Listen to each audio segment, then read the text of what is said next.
as Daniel has said, there is a reason why we came up with this form. One, and he has just explicitly spoken about it. CAK is to do advocacy for the cooperative movement in this country. And I also sit as the Vice President of the ICA Africa chapter, and also a Director of the ICA Global.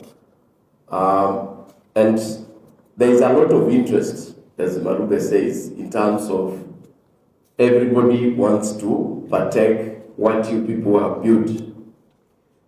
And we sat down and thought about it and realized that the leaders of these circles will start with the chairmans and the vice chairmans, and we see how do we come together so that we can have a forum that helps us to fight for our independence.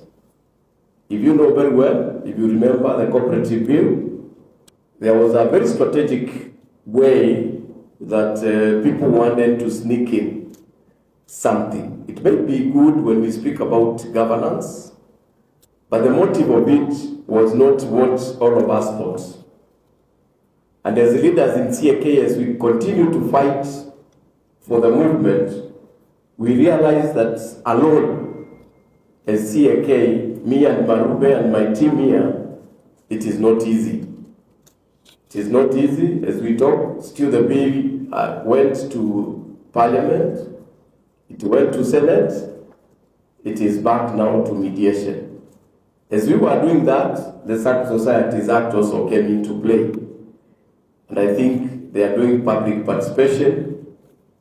And there are some issues, possibly as leaders where we sit, we feel they were not good, or they are not good for the movement, because we are the users, we are the shoe wearer, we are the people who feel and know what the stage of the movement is and what amendments needs to be done. And so we want to come in here and start a formation that would be very easy to interact with the CAK in case of advocacy issues, so that when we are looking for you, it becomes very easy for us to converge, so that we can still call a meeting in a very short period and get views about the movement from the circles. That is the critical part why we are here. And that is the main agenda why we thought we needed to be here as leaders, the chairman and the vice chairman. Possibly going forward, we will extend it to ensure that all the board members come on board. But we need the leadership, first of all, so that when we are dealing with an issue, as difficult as it was, because you remember, the SACCO bill went in Parliament. When we went for public participation, we did our job.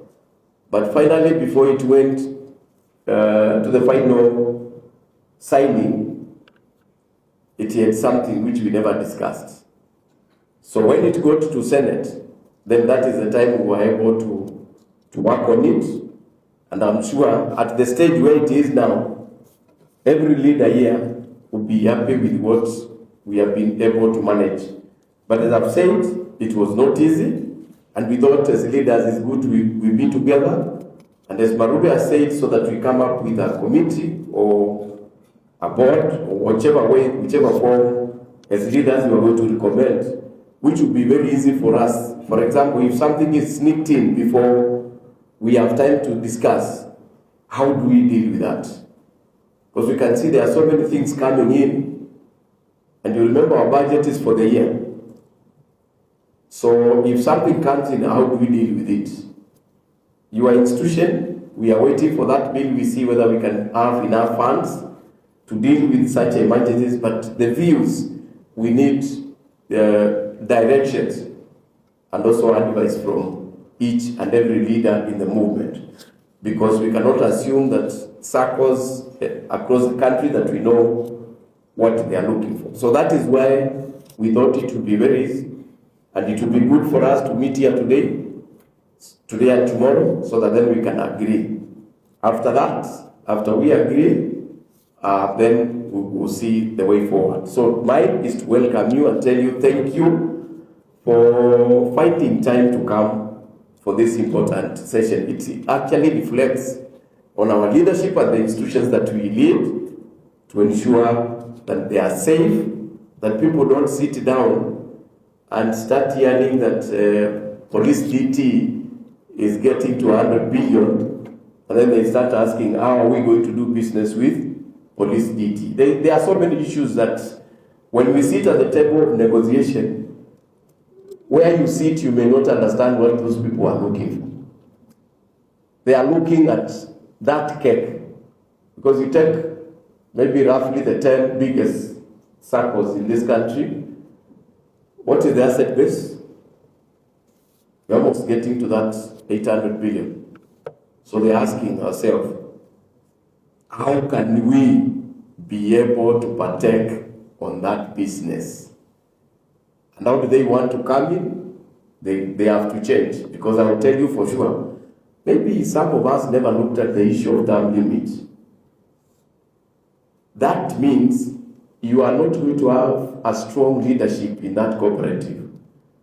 And it will be very easy for politicians even to start getting nominated into those boards. Number two, influence at the election. Because if the law became law today, what will happen is next month, all the circles will go for election. It will be total election for every circle in this country, a cooperative in this country. And since they are in office now, they have power, what will happen? They will influence the people who are going to be elected. So then you start, maybe you may not have many, but you can have 3. Then the problem starts where? There. Number 2, they don't even understand the forms of cooperatives that we have in this country. I think they look at the big ones, the financial ones. There are some circles where people have come together for a specific economic function. So when you tell them somebody to serve for 2 terms, maybe there are only 10 of them as members, because that is a requirement for you to register a cooperative. After 6 years, where are they going to get leadership? Number 2, the idea of that economic empowerment that they started, it can only be shared by those who are there. Now, when you tell them to leave, what are you saying? Correct? And remember where we have come from with circles. There was control before. And the term limit issue was introduced in the government, but it was removed. But when we go outside, and majority of us have traveled. We've gone to UK, we have gone to US, we have gone to Canada. In those developed countries, there are no term limit. But the circles are doing very well. What is it? And I think Professor Mayaka will be speaking to these issues. As we speak about governance, we need to be relevant about the structure and the reasons why cooperatives, first of all, started in this country. People can sit down. We have very different circles where people have sat down, they have an economic aspect that they want to deal with, and they have dealt with it. Now you are telling them, after 6 years, you need to close your business. Because that is what it means. You need to come with a shared vision of what we are doing and what that institution is doing. So please, we must safeguard. Even the Bible tells us we must safeguard jealously what God does. Right? So even as we sit here, don't take your leadership position for granted. For the struggle you did, God was ahead of you to be where you are. And you are not just there to be a chairman or a vice chairman. There's a reason why you are there. Sidio? There's a reason why you sit there as a chairman or a vice chairman. And majority of the success of those institutions, some of them are because of your leadership. Your leadership, the way you have been able to put in a team to work and ensure that they produce and grow. Nobody ever thought that in the next 2 years, we are going to have a cooperative in this country with over 100 billion. And it's going to happen. Because the biggest four, they are around 76, the highest is 76 billion.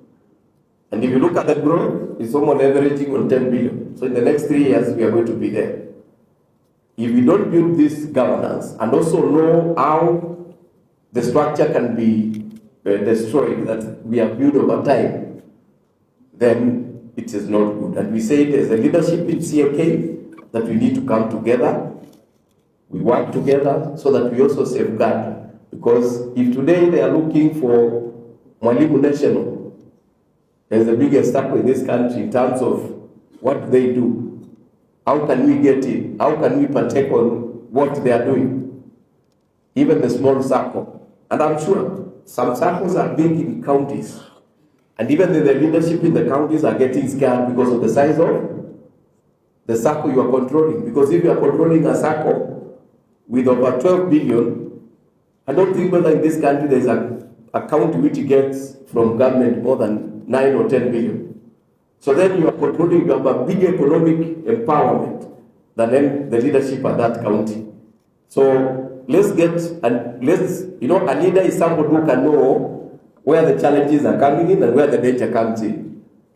So let's be together, let's listen to the presenters, and then tomorrow we'll be able to come up with that leadership position so that we can continue to safeguard our cooperatives.